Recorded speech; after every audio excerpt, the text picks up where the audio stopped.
Tanong, sabi niya sa akin, ilang taon ka na dyan? Sabi ko, matagal na. Sinabi ko yung taon ko, ilang taon na ako nagtatrabaho. So sabi niya gano'n, yumaman ka na. Hindi. Sige, imagine mo, naubos yung time mo, hindi ka naman yumayaman. Sabi ko, loko to ha. Di ba? Alam mo yung parang, sabi niya gano'n, anong position mo ngayon? Ay, medyo nagyabang na ako kasi maganda-ganda position ko. Sabi ko, manager po ako. Sabi ko sa kanya gano'n, manager ka nga, marami kang pera. Sabi ko, yung kumpanya namin, maraming pera, bakit? Sumagot na ako, napahiya na ako eh. Tama ba? Ayoko lunukin yung pride ko. Tama, mali? Sabi ko gano'n. Sabi niya gano'n, Chris, sabi niya gano'n, ang posisyon, hindi yan maipamamana sa pamilya mo. Sabi niya sa akin, sabi ko, na-realize ko, oo nga, no? Sabi niya, pag ikaw namatay at nagkaanak, hindi pwedeng ipapamana mo yung pagiging manager mo sa anak mo. Pag namatay ka o tumanda ka, kukuha sila ng bago, mas agresibo, mas bata, at mas magaling sa'yo, at mas gwapo sa'yo. Sabi ko, pwede, at least, di ba? Naramdaman ko, na-appreciate niya ako. So sabi ko, sabi ko, ganun nga. Sabi ko ganun. Pero sabi ko, sir, sabi ko kasi sa kanya, sir, ang maganda kasi sa position ko, stable na yung kinikita ko. Sabi niya, hindi ko naman tinatanong kung stable eh. Ang ayoko nga sa lahat, stable yung income. Kasi maraming Pinoy, ang mindset, di ba, stable ang income? Sabi ko, hindi, mabuti ang stable ang income. Sabi niya, sige, tingnan ko. Nung January, magkano ang sinahod mo? Ang sahod ko po kasi 18,000 pesos per month. That's January. Sabi niya sa akin ganun. Sabi ko, 18,000. Sabi ko, okay nga. Sabi niya, February, magkano ang sinahod mo? 18,000. Wala naman ako absent, bawal umabsent ang boss. Tama po ba? Ang manager, ang absent, medyo babawiin mo yan. Ha? Sabi ko, sige, March, magkano sinahod mo? 18. Sabi ko, okay pala yan April. Sabi ko, 18. Sabi ko sa kanya, per month pa rin. Sabi niya, kita mo? 4 na buwan na, hindi nagbabago, stable talaga. Sabi ko, nga no. Di ba, masipag ka? Sabi ko gano'n. Subukan mo magsipag pa ng todo. Doblein mo yung sipag mo. Sinipagan, sabi ko, nagsipag ka ba nung ganito? Doblein mo yung sipag mo, April, May. Tama ba, May? Susunod. Doblein mo yung sipag mo nung April. Magkano sahod mo, Chris? Tinanong niya ako. Siyempre, magbabago pa ba yan? 18. Kita mo, stable talaga? Linisin mo yung kabilang kalin nyo. Magkano sahod mo? 18 pa rin. Magpagulong-gulong ka dyan. Magkano sahod mo? 18 pa rin. So, talagang stable yan. Tanong, yayaman ka, Chris? Yun lang. Sabi kong ganon.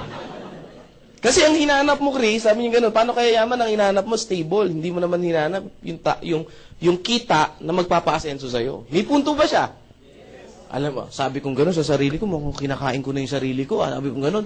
Sabi ko, mukhang inaapi na ako. Sabi kong gano'n, wag mo na, sa isip ko, wag mo na ako offense, pupunta na lang ako. Sabi ko sa kanya, sige, punta na lang ako, gagawa na lang ako ng paraan. Si Sir, kinuha niya yung day off niya. Tama ba? Ako, ginawa ko, nag-leave po ako, kasi kailangan mag-leave ka eh. Kasi walang day off talaga yung position ko. Sabi ko, sir, ganyan. Sige, pinayagan. Umattend ako ng seminar. Pagdating ko ng seminar, ganito yung klase ng seminar. Sabi nun sa seminar, papasok, medyo late kami. 1,000,000! Sabi ko, patay. Sabi ko, ano to? 2,000,000! Sabi ko, patay na. Sino gustong yumaman? Nagsisigawan yung mga tao. Sabi ko, patay na to. Ano to nang puntahan kong kulto? Sabi ko, tinitingnan ko, wala akong choice. Tama po ba? Yung sabi kong gano'n, pinagbigyan ko na, umabsent na ako, wala na akong upo. Pag-upo ko, nagpakilala yung speaker, pinakita yung products, nadismaya po ako. Personally, nadismaya ako. Bakit ako nadismaya? Computer graduate ako, may advantage ako sa computer, tapos ang pinakita po, supplement. Tama po ba? Sabi ko, yung mga pampapayat, maputi, sabi ko, Diyos ko, paano ko yayaman? Tama ba? Ilang bilbil ang kailangan kong computein, ilang kili-kiling maiitim, tama ba? Ilang singit na kailangan ko i-check para yumaman ako. Tama po ba? So sabi ko, medyo malabo yata. So meaning, pumasok po ako sa seminar room ng close-minded po ako. Sa madalit salita, pumasok ako, naka-mindset na ako na ayoko yung ginagawang seminar. Tama po ba? Sumunod na speaker, tinawag ulit. Sumunod na speaker, kitaan daw. Dito, pwede kang kumita ng ganito. Pwede kang maging milyonaryo. Sabi ko, Diyos ko, ang sipag ko. Sabi ko, ang galing ko. Sabi ko, yung talent ko. Sabi ko, never ako. Sabi ko, imposible talaga. Sa hirap ng buhay niya, imposible yumaman. Sabi ko sa sarili ko. Sabi ko, gano'n, niloloko lang ako ng taong to. Sabi ko, gano'n. Tapos, biglang nagsabi siya, ganito po. Wala na. Baliw na rin ako. Bakit? Kinain ko na yung pride ko, may sasakyan siya, ako wala eh. Tama po ba? Sabi ko lang yan itong speaker na to, ganito lang, tapos grabe. nagsisigaw lang, kumita na ng malaki. Kaya ko rin kayang sumigaw. So, yun na po yung nangyari. Now, after ng seminar, sa madalit salita, sabihin ko na po sa inyo, nag-join ako, hindi? Hindi po ako nag-join sa madalit salita. Bakit po? Na-hype po ako, pero nandun pa rin sa isip ko yung duda. Nagdududa pa rin ako na, pwede bang kumita talaga ng ganong kalaki? Kasi, ang ini-explain sa akin, pwede kang kumita ng at least 1 million, hindi at least pwede kang kumita ng 1 million pesos per month. Parang nakakalaglag pa nga. Ang alam ko sa 1 million per month, kailangan mong tayaan ng maraming beses sa loto yan. Tama po ba? Kung aatin ka sa Wawawi, ilang pila yung aatinan mo. Tama po ba? Ilang bingo yung aatinan mo bago ka manalo ng 1 million. Tama po ba? So sabi ko parang suntok sa buwan niya. Sabi ko parang napakadali niya sabihin. Pero parang kako sa isip-isip ko, sa katotohanan ng buhay, mahirap gawin. Tama po ba? So sa madalit salita, hindi po ako na-convince. Pero na-appreciate ko yung seminar. Alam niyo, naramdaman nung nag-invite na hindi po ako na-convince. Naramdaman niya, pag pinakawalan niya ako, hindi na ako magpapakita uli. Maliwanag po ba? Tingnan niyo yung mga katabi niyo. Yan ba yun? Yung mga ganyan, yung mga tipong pag pinakawalan niyo, hindi na magpapakita muli. O mga yan, ha? So, nung naramdaman nung invite ko, na sabi niya, mukhang hindi na-convince, Sabi niya, Chris, mag-coffee muna tayo. So, nag-coffee po kami. Nag-start kaming mag-coffee. Natapos kasi yung seminar. Buti nga ngayon medyo maaga eh. Noong time na yon, natapos kami 10 p.m. yung seminar. Ganyan po. Yung mamaya, 10 p.m. yata matatapos yan eh. Hindi ngayon yung mamayang susunod. Baka mamaya mag-uwian kayo bigla eh Ano lang tayo, dapat alas 5 siguro kaya natin to mga 5:30 tapos ako. Maliwanag okay lang ba sa inyo yun? Ayan 5:30 ng maga Ayan. Joke, Nag-start kami mag-coffee, 11 p.m. Alam niyo po ba kung ano oras kami natapos? 3 a.m. ng madaling araw. Sabi ko, wala, matindi. Alam niyo po ba, after ng 3 a.m. na yan, nabuang po ako. Hindi ako makatulog. Pag uwi ko ng bahay, 4 a.m. 4 a.m. yung uwi ko ng bahay, alas 5, kailangan ko gumising kasi papasok ako. Pero nung time na hindi na ako natulog kasi hype na hype ako. Alam mo yung power na power, parang nagising yung natutulog mong pangarap. Ang tanong ngayon, ano yung in-explain sa'yo nung tao na yun? At sino ba yung tao nag-explain na yun? Yung taong nag-invite sa akin na hindi po ako pinakawalan ng pangalan po, Dr. Eduardo Cabantog. So, kilala nyo na. Talagang pag hindi pa ako na-convince, ewan ko na lang, tama ba? So, kasi it's churchmate ko kasi siya. Sabi niya sa akin, tignan mo lang, alam niyo po, alas 3 ng madaling araw nung binitawan niya ako, parang hindi ako makatulog, parang hindi ako puyat, parang hindi ako pagod. Talagang sabi ko, hindi ko pwedeng hindi pakawalan. Ang tanong, ano yung in-explain sa akin ni Doc? Pakita ko po sa inyo. Dalawang paraan daw kung paano tayo gumagawa ng pera dito sa Pilipinas. Dito muna sa Pilipinas, huwag na tayo lumayo. Dito sa Pilipinas. Dalawang paraan. Pagka-graduate sa school, sino yung mga estudyante rito? Taas ang kamay. Yan, konti nagtaas ng kamay. Sino yung mga naging estudyante dito? Taas ang kamay. Sige. Kahit kindergarten, sige lang, magtaas lang. Ang importante, nakaranas mag-school. Sige po. Yung iba, hindi nyo inabutan? Nag-school ba kayo? Ayan.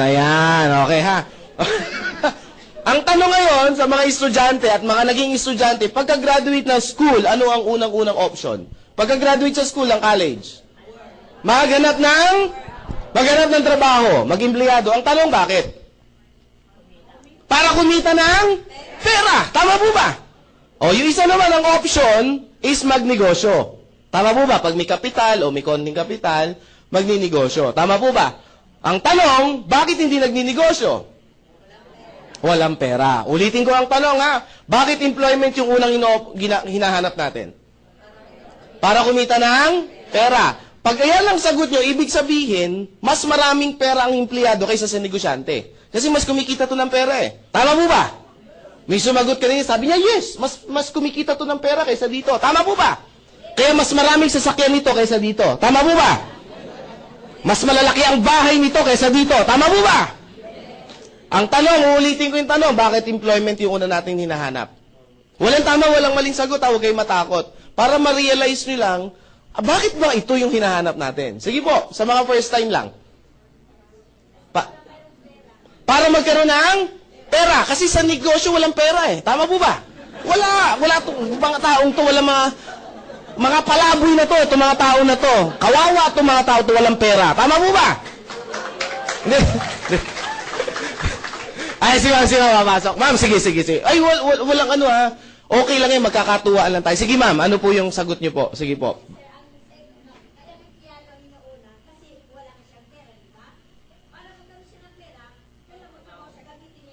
Yan. O, palakpakan natin sa... Yan. Pag sinabi, babalik ako kay ma'am. Ma'am, ano po name niyo, ma'am? Mami, ha? Tita na lang tawag ko sa inyo, o ate. Yan, ha? Ma'am Alice. Ma'am din, bumagsak no? O Ma'am Alice, pag sinabi bang negosyo, ano unang kailangan? Si ma'am lang, si ma'am Alice lang. Kapital. Yan. Pag sinabing kapital, ano unang kailangan? Pera. Tama po ba? Sagot kayo. Tama po ba? Ano unang kailangan sa kapital? Mali. Idea po. Pangalawa lang ang pera. Maraming Pinoy, ang akala nila pera ang una. Ano ginagawa ng Pinoy? This is the traditional way na ginagawa ng Pinoy. Papangakuan yung pamilya. Anak, mga asawa, mga anak, mga asawa. Ba yan, nasasabi ko? Pupunta muna ako ng ibang bansa, magtatrabaho ako at mag-iipon ako ng pera. Tama, mali? Yung binibitawan sa atin para pag makaipon ako, uwi ako ng Pilipinas, magninegosyo tayo. Tama ba? At magbago ang buhay natin. Tama ba? Nagtrabaho na ilang taon, pag uwi ng Pilipinas, may pera, wala. Hindi, karamihan meron. Karamihan meron. Sabi nga, maliit lang. Hindi ko naman tinanong kung maliit o malaki. Tama ba? Ang sinabi ko, na umuwi ng Pilipinas, merong dalang pera. Tama po ba? Either 10,000 yan, 20,000 yan, wala tayong pakialam doon. Basta meron siyang inuwing pera. Tama po ba? Pero bibihira yung nag-uuwi ng 10,000 ha. Karamihan meron talagang ipon pag uwi. Mga minimum yan, may 50,000. Gaya kasi bakit ko alam, mostly ng family ko, mga tsahin ko, mga upper na kamag-anak ko, mga talaga abroad yumaman. No po, ito ngayon yung question. Pag uwi ng Pilipinas, may dalang pera, karamihan po ba nagninegosyo?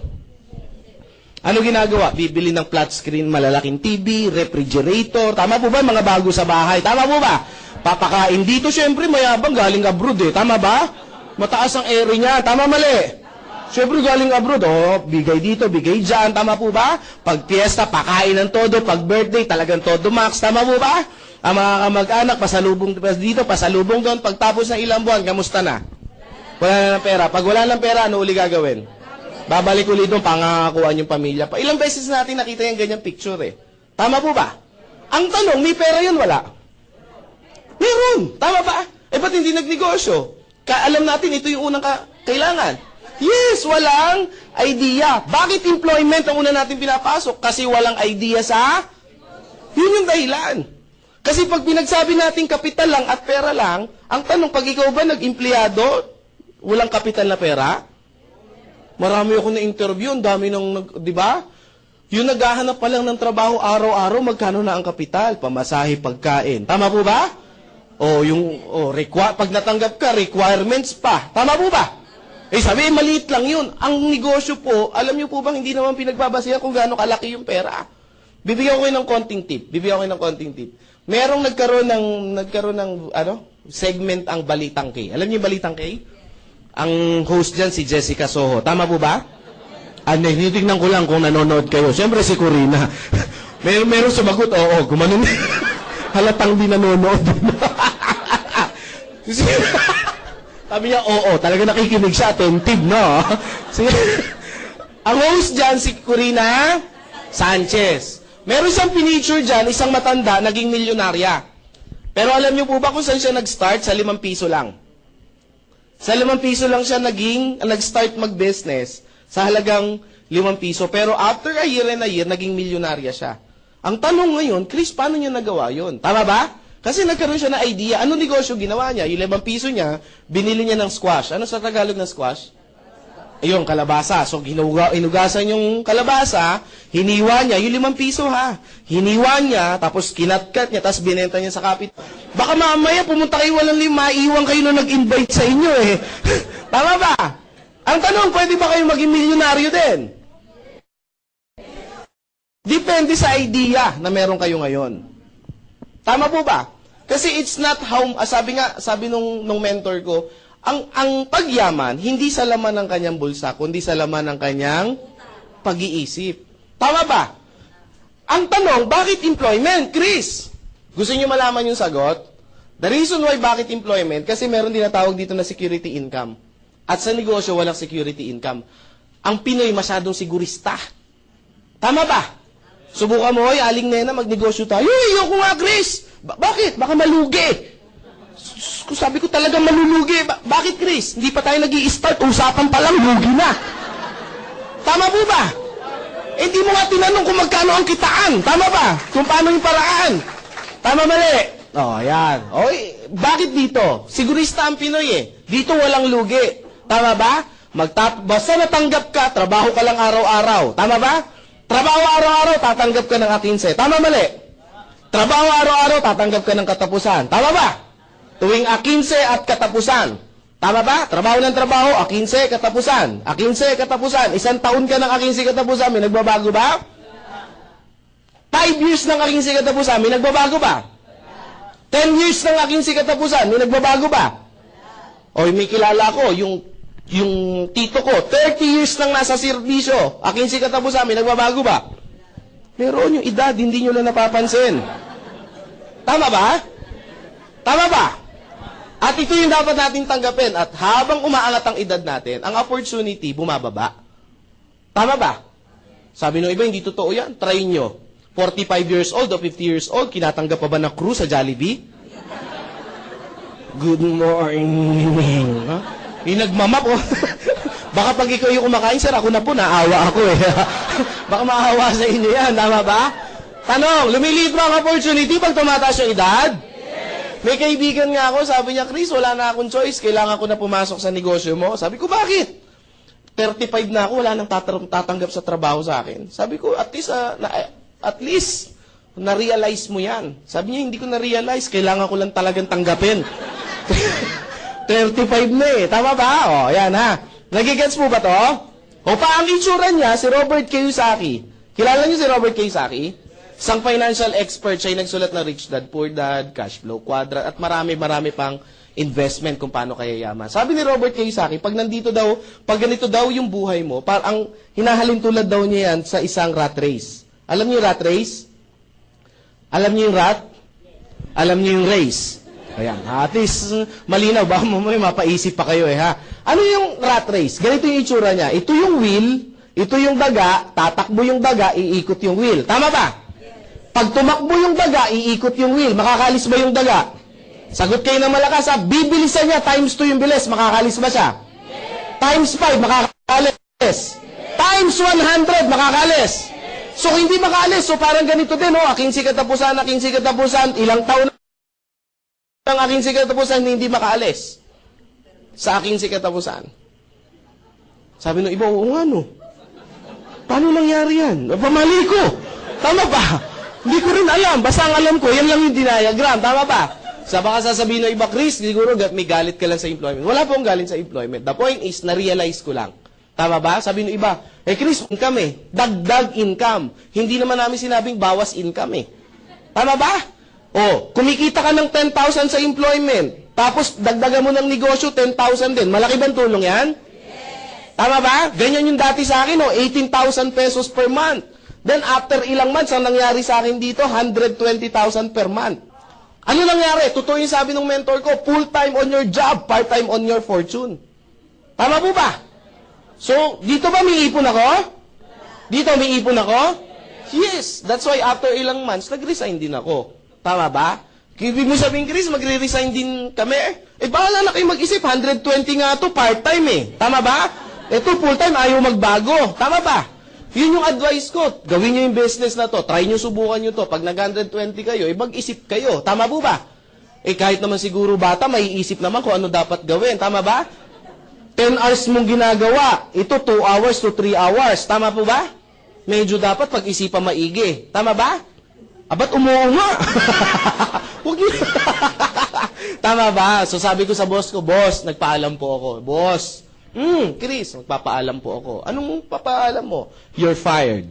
Hindi, ako po iaalis na. No? Kasi in-explain ko sa kanya, sabi niya, sige Chris, kapalaran mo yan. Mga ganun mga boss tama ba?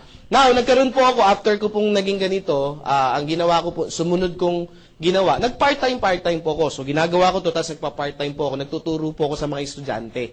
Yung mga college student, yung mga gagraduate, so pumupunta ako sa mga school, iniimbita nila ako sa mga symposium, tapos nagkakandak ako ng ganito. Hindi po yung business, yung tinatawag na mindset. No? After nito, may isang estudyante sa akin, somewhere in, hindi ko sasabihin yung school, nagtaas ng kamay, siguro nasa 500 yung audience. Sabi niya, Sir Chris, good news, salamat po, naka-attend kami ng seminar niyo about financial literacy. Sabi niya sa akin ganun. O sabi ko, di maganda. Sabi niya, good news, sir. Pagka-graduate, tama-tama, mag-graduate po ako, hindi na po ako maghahanap ng work, didiretso na po ako sa business. Sabi ko, hindi naman aim, hindi naman ako bias eh. Sabi ko gano'n, business. Sabi ko, wow, di good news. Anong business ang gagawin mo, sir? Sari-sari store. Ay, masama ba to? Hindi. Pero mga brother, mga sister, hindi ito yung uring negosyo yung sinasabi ko. Bakit? Sa panahon ngayon, medyo mahirap po ang magsari-sari store. Tama ba? Pag nagsari-sari store ka ngayon, bilang ka ng ilang buwan, tama ba? Ano mangyayari? Sara store. Tama ba? Uy, yun yung Sara store, oh. Magsasara yan. Bakit? Diyan mo kukunin yung pantus... Sabi niya, oo nga, sir. Sabi ko, pag wala kang alam sa traditional business, mahihirapan ka. Sabi ko sa kanya, sir, sabi niya sa akin, anong negosyo yung papasukin ko? Bibigyan kita ng tip. Ito yung tinuro sa akin ni Mr. Paul Zane Pilser. Ay, sorry, si J. Paul Getty pala. J. Paul Getty, si JPG. Nakabasa ako ng libro niya, pag magninegosyo ka daw, sabi ni J. Paul Getty, kailangan daw, yung ginagamitan ng time leverage. Narinig niyo na po ba to? Narinig niyo na? Sino ba si J. Paul Getty? Siya yung kauna-unahang naging bilyonaryo sa Amerika sa larangan ng langis. Langis yung business niya. Ano ba yung time leverage? Ito yung ginagamit ngayon nila Lucio Tan, nila Henry C., nila tawag dito, nila Mark ng Facebook, nila Bill Gates, nila name it, nila Warren Buffett, yung mga multi-millionaire, billionaire sa buong mundo, ito yung sikreto nila bakit sila yumayaman. Tama po ba? Tanong ba natin sa sarili natin, bakit ang mga mayayaman lalong at ang mga mahirap lalong Tanong na ba natin sa sarili yan? Matagal na ba ang tanong yan? Nasagot na ba? Kung tagal na yan, no? Ay masagot. Ito, bigay ko po yung sagot. The reason why bakit ang mayaman lalo yung mayaman, kasi ang mga mayaman, alam nila o natutunan nila yung time leverage. Ano ba yung time leverage? Ang time leverage is simple lang po. Explain ko po sa pinakamadaling salita or para madaling maunawaan. Tao. Ang tao may ilang oras sa isang araw. Sino mga first time? Taas ang kamay. Madali lang naman yung tanong ko eh. Ma'am, ang tao po may ilang oras sa isang araw? Nandiyan ba yung mga tinawag ko? Alam ko nandito lang yun eh. Ma'am, ano po name niyo, ma'am? Apo, sige po. Pearly. Dami namang pangalan, Pearly pa. Yan yung unang bumasted sa akin eh. Oo, yung unang-unang niligawan ko ang pangalan, Pearly. Ayan. Yung sumunod ko lang niligawan, Bernardo na yung pangalan. Pearly. Sabi niya, babae rin yun, babae lang. Okay. Bernardo Jr. Ma'am Pearly, ang tanong, Ma'am Pearly, ang tao may ilang oras sa isang araw? 24 hours. Pwede bang sumobra, ma'am? Si Pearly lang. Ang dami bang Pearly rito? Dami pala. Joke lang. Biro lang. Per day. Per day. Ma'am Pearly, pwede bang sumobra? Pwede magkulang? Hindi pwede. O, palakpakan natin si Ma'am Pearly. Yan. Ma'am, ano po name niyo, ma'am? Miriam. Sige, si Ma'am Miriam muna. First time niyo, ma'am? Hindi po. Hindi. Si ma'am po na lang. First time kayo kanina, di ba? Ano po name niyo, ma'am? Ha? Maki. Kita niyo na? So, ibig sabihin yung pangalawang niligawan ko, babae din yun. Bernardo, malaki nga lang talaga yung nandito niya. Ha? Saka malaki lang talaga, boses. O, Maki, sangayon ka ba kay ma'am? Pwedeng, ang tao may 24 hours, pantay-pantay na binigay ang Diyos. Pwede ba sumobra? Pwede magkulang. So talagang 24 lang. Si Lucio Tan, kilala mo, Maki? Ba't ba, Maki, nagugutom ako? Si Lucio Tan, Miss Maki, tao hindi? Pangalawa, hindi, may sumagot kaya sa akin dito minsan, di ba? Sabi niya, hindi. In-check. Sabi ko, totoo kaya, di ba? Sino mga member may sumagot last time dito? Sabi ko, hindi, in-check yan. Sabi ko, kailan pa naging hindi tao ang in-check? Sabi ko, tao rin po ang in-check, ha? Wala ka. Natatawa kasi kayo sa tanong ko eh. Kung tao si Lucio Tan, ilang oras meron siya sa isang araw? 24 hours. Lucio Tan had minimum hours of 40,000 hours per day. Sabi na iba, sabi ko na, inchik talaga yan eh.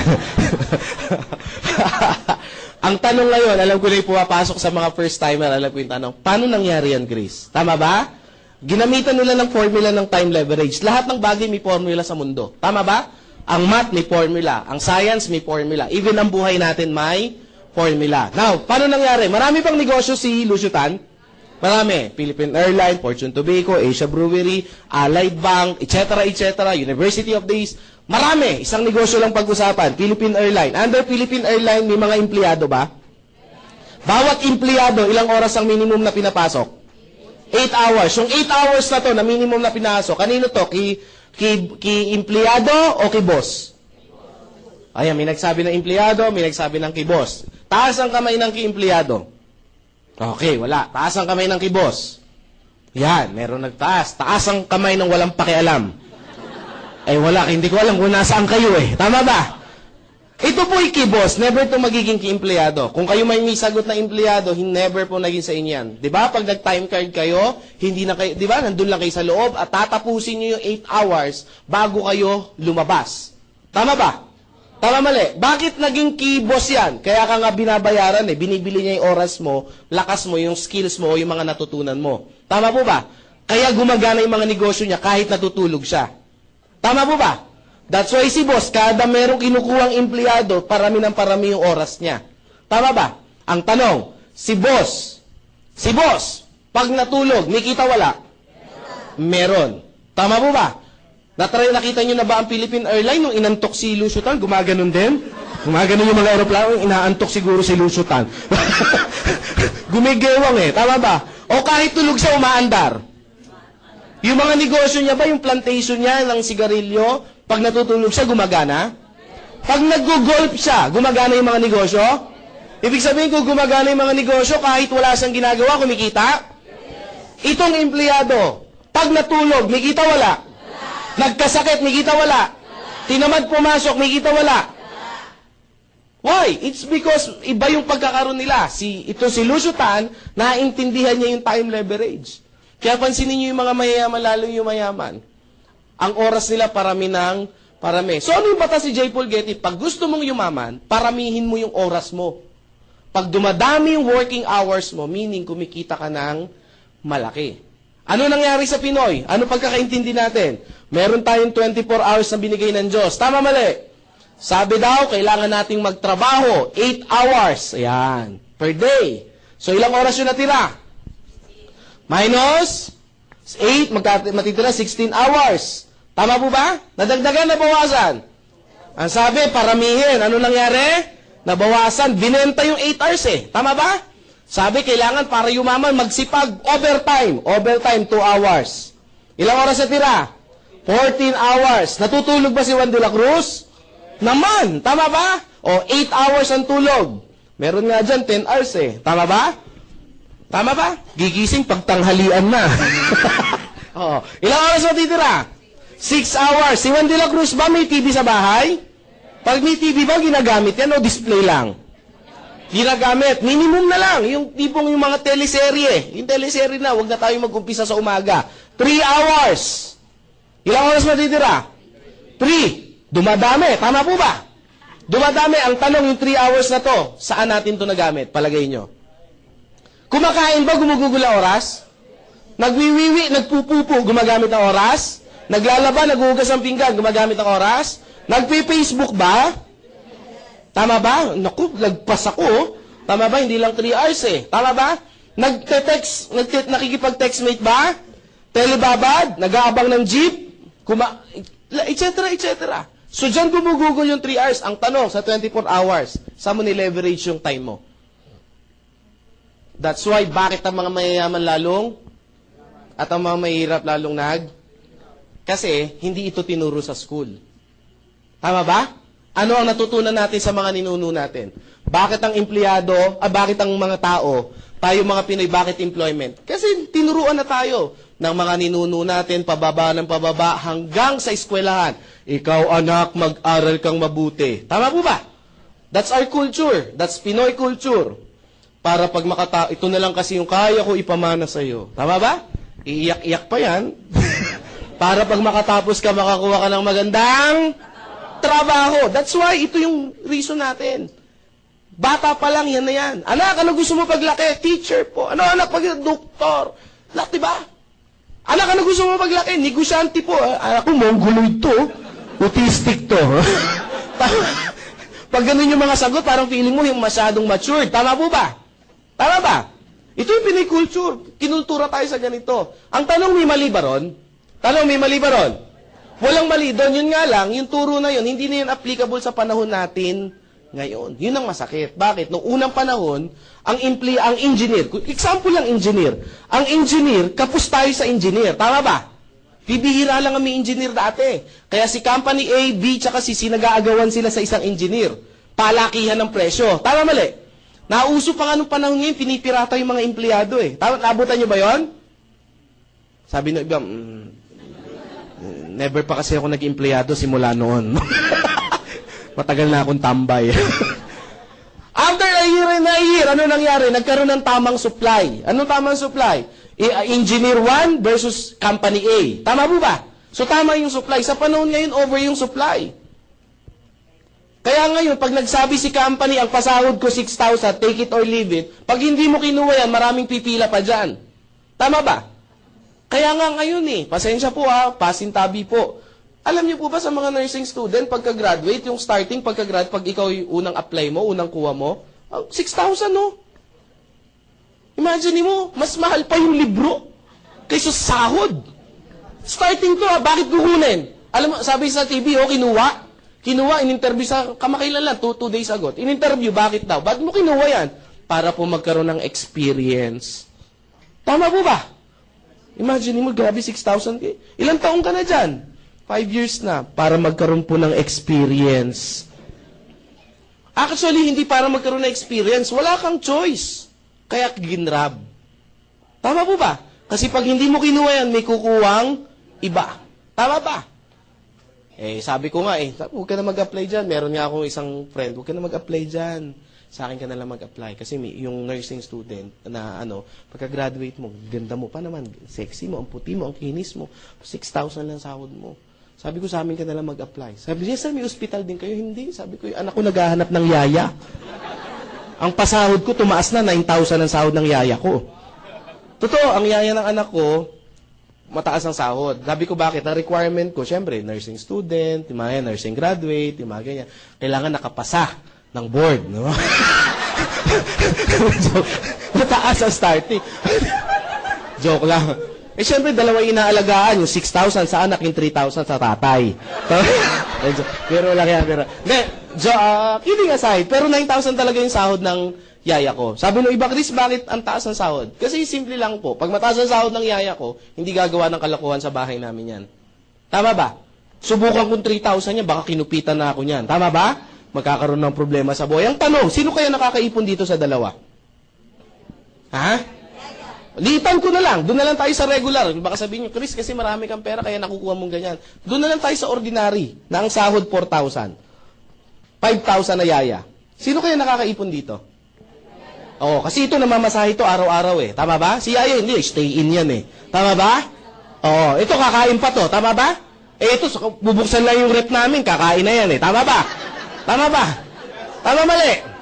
Oo, nakakapamasyal ba to? Hindi, kami pag nagpunta ng Hong Kong, kasama yan Totoo. Pag nagpunta kami ng Boracay, kasama yan. Siyempre, sino mag-aalaga doon? Tama ba? So, magsasalamat sa alaga sa anak namin. Tama ba? Puta kami Boracay, di ba? Do'y anak namin. Di walang mangyayari sa aming mag-asawa. Paano kayo mag-i-enjoy? Lagi nakabuntot. Tama ba? O, dyan lang siya, laro-laro. Tama ba? O, ano yung point? At the end of the day, pagdating na 15, marami pang kaltas to. Tax, SSS, etc., etc. Tama ba? Ito, pagdating ng sahod niya, buo, 5,000. Tama mali? Ito, pag sahod, ewan ko ano matira. Tama ba? Hindi ko po ito sinasabi para saktan yung nararamdaman nyo. The point is, sometimes, kailangan natin ma-realize. Kasi may one time, may nag-seminar, Chris, hindi, sinasaktan mo lang kami. Sabi ko, hindi, sometimes, masakit talaga ang katotohanan. kung tatanggapin natin. Tama ba? Ba't ko ito sinasabi? It's because para dagdagan nyo yung income nyo. Bakit? Kasi sa panahon ngayon, pataas ang bilihin, dapat talaga tayong magdagdag. Yung 20,000 pesos ka na sahod, kapus eh. Alam nyo ba, ayon sa statistic, ang isang binata o isang dalaga dapat kumikita ng 50,000 para gumangang buhay? Dalagat binata to, ha? Eh, minakausap ako 10,000, no? Ang anak, 4. Sabi ko, Diyos ko, paano kayo mangyayari dyan? Sabi niya, Chris, ang hirap ng buhay namin. Kahit hindi mo explain, alam ko na eh. Tama ba? Sabi ko, hulaan ko. Naka-jumper kayo, no? Huwag ka maingay. Tama mo ba? O, yan ha. O, sabi ng iba, Chris, tawag dito. So, Chris, ano yung dapat na namin business sa pasukin? Yung may gumagawa ng time leverage. Tatlo yung negosyo na pwede nyo pasukin. 3 negosyo po ang pwede nyo pasukin. Bibigyan ko kayo ng option. Hindi ko yung offer yung company namin agad kasi magiging bias ako. Unang option, pwede kayo mag-traditional business. Sa traditional business, ang kailangan nyo, tawag dito, magandang idea. Hindi pwedeng galing sa idea nyo. Bakit? Wala nga kayong experience eh. Tama ba? So, pag galing sa inyo yan, mataas ang risk. Tama ba? So, malaki ang kapital. Tama mali? O, pag kailangan, at least kahit pa paano, yung meron tinatawag na overhead expenses. Tama ba? Tama ba? At least ang kapital mo rito, meron kang ₱250,000 to start the business. Kung seryoso ka.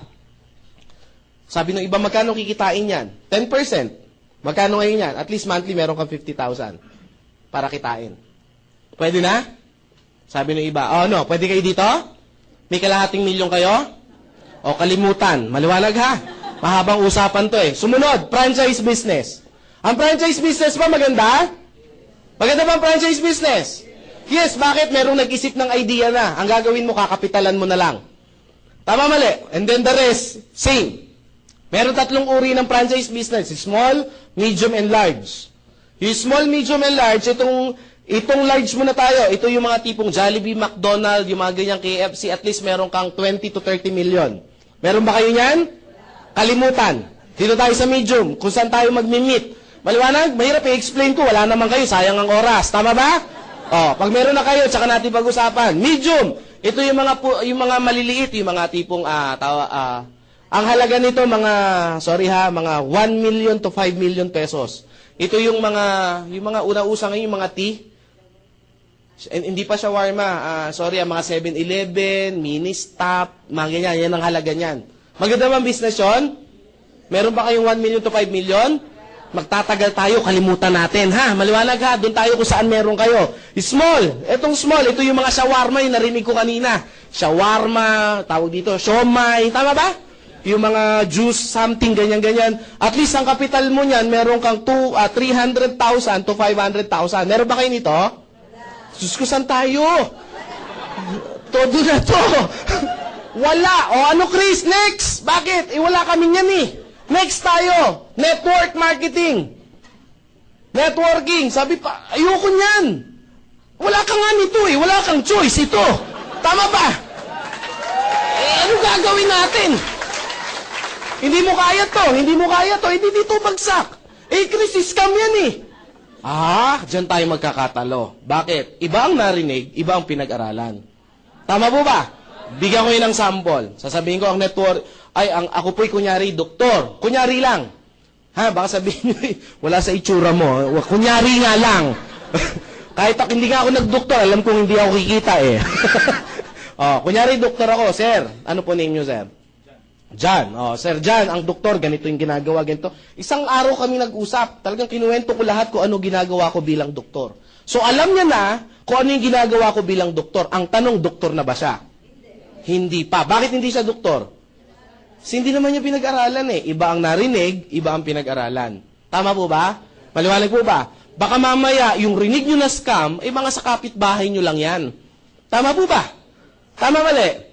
Kasi, kung bakit lumalaki itong franchise business, it's because networking yan. Ang networking, isang paraan po ng isang time leverage. Bakit na po ang networking? Kasi yung mga taong hindi marunong mag-traditional at walang capital for franchise business, it's a combination ng dalawang to. Ang ginawa lang, pinaliit lang yung capital. It's the same system. Niliit yung capital, yung idea, sa inyo pa ba manggagaling yung idea? Hindi, maglalabas ka lang ng maliit na kapital, it's a small capital, tapos maliit yung, maliit yung ilalabas mo na kapital, meron nang mag-iisip ng idea. Ang tanong, may risk pa ba? Wala. Bakit may ibang idea na hindi na galing sa iyo yung idea? Tama po ba? Tama. Chris, baka malugi. Yan ka na naman eh. Tama po ba? Ano gusto mo? Malugi ka sa maliit o sa malaki? Chris, kahit ano, lugi pa din. Tama ba? Pag hindi ka, wala ka bang ginawa, lugi ka hindi. Lugi, ba't nandiyan ka pa rin sa lugi? Wala naman pala nangyayari. Tama ba? Chris, sabi niya ganun, Chris, kasi ayoko talaga ng networking. May ibang pabaraan pa ba? Meron. Ano po? Mag-networking ka. Parehas lang din yung Chris eh. Wala po ako isasagot. Maliwanag po ba? Yun talaga siya eh. Tama po ba? Bigyan ko kayo ng sample. Chris, maganda ba talaga yung networking? Gusto niyo pa malaman kung maganda o hindi networking? Kasi before ako mag-start, kasi ako po, yung business, saglit ko lang ini-explain yan. In 30 minutes, kaya ko explain.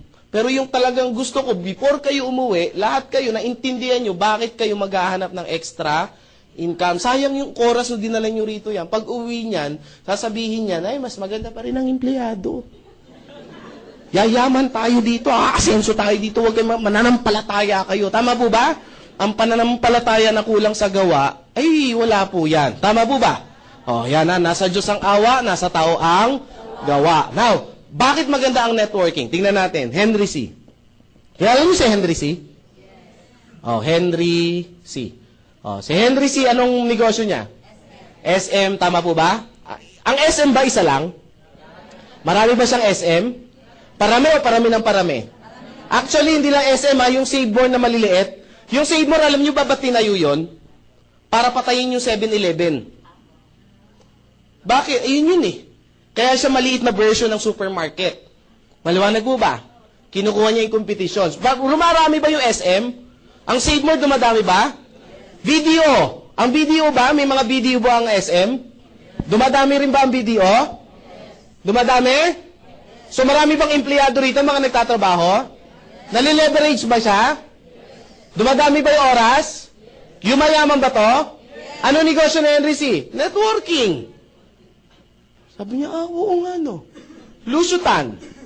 Si Lucio Tan. Tanong, marami bang negosyo? Philippine Airlines, Fortune Tobacco, etc., etc.